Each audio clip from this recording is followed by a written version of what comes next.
Meron na po tayo nung day 1 mga idol na deals, meron din tayo nung day 2 na deals nitong free agency. Kung hindi nyo pa napapanood yon, ayan nga yung mga thumbnails nila. At yung mga nabanggit doon, syempre hindi na natin babanggitin sa video na ito idol. So mula day 3 to at ilang araw pa ang nakalipas na deals. Marami-rami rin to idol, so talagang recap lang din at hahapyawan lang natin.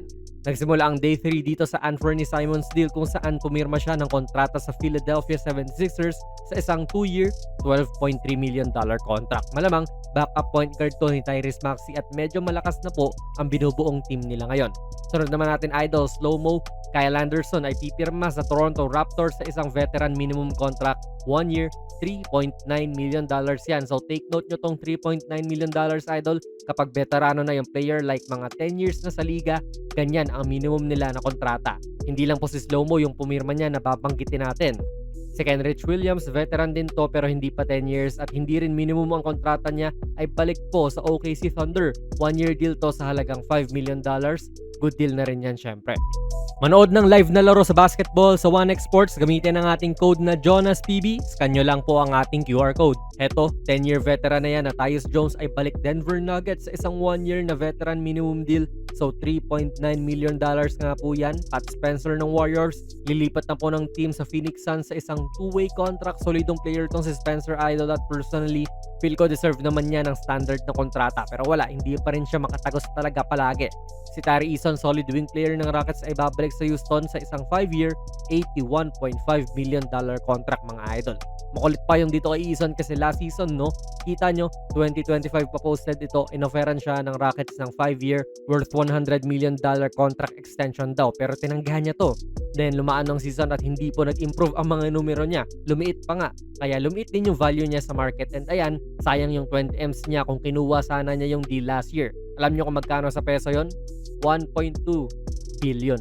Ito yung nag-improve ni Myles Keita, nagkaroon ng extension na 4 years, $56 million na kontrata.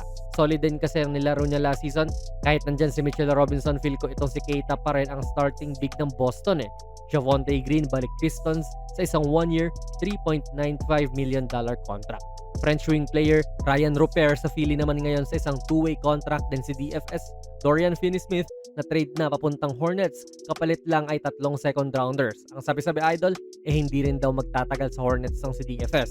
Another former Laker, DeAndre Ayton, actually, babalik sana siya sa Lakers kaso tinrade siya ng Lakers mga idol papuntang Wizards. Tinupad ang gusto ni Davis na sentro, ang kapalit ay si Jaden Hardy sa may 2 second round picks. Caleb Love, sana namang solid signing sa Philly, pipirma daw ng 2-way deal sa kanila.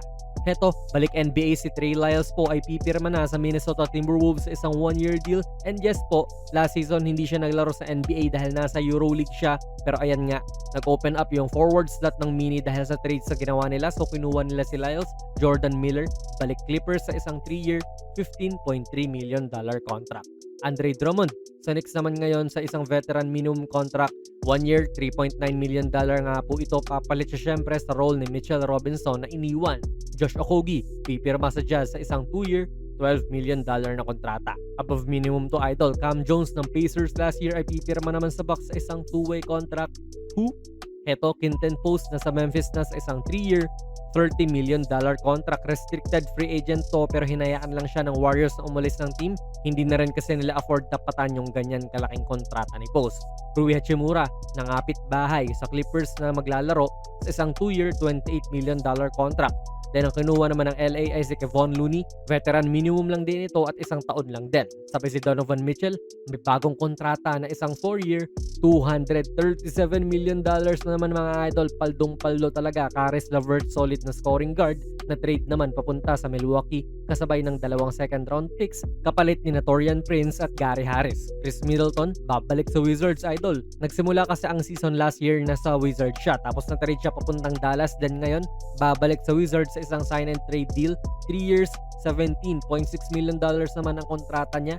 Tapos yung kasama niya sa deal na ito ay si D'Lo kung saan mapupunta siya sa Memphis. 6 na teams kasi yung involved dito. Larry Nance Jr. pipirma po ng 1-year contract worth $4 million sa Indiana. Mo Bamba, 2-year deal naman ang nakuha sa Utah. Unguaranteed po ito sa parehas sa taon. Then si Jordan Clarkson nga mga idol, balik naman sa New York sa isang veteran minimum contract. So far, yan lang po ang ibang mga latest na ganap sa free agency. Kinalap na natin yung sa una pati yung sa pangalawang video natin. Then yung ito nga, wala pa ring team sila Lebron at ang iba pang mga free agents idol, for sure yung iba inaantay lang yung decision ni Lebron bago sila mag-decide kung saan silang pupuntang teams, and yung mga teams ganun din syempre. So kaabang-abang pa rin po ang mga pangyayari dito sa free agency. Kaya ano po ang masasabi ninyo? Sino yung nakuha ng team nyo idol? Ilagay nyo lang po ang inyong mga komento sa ating comment section.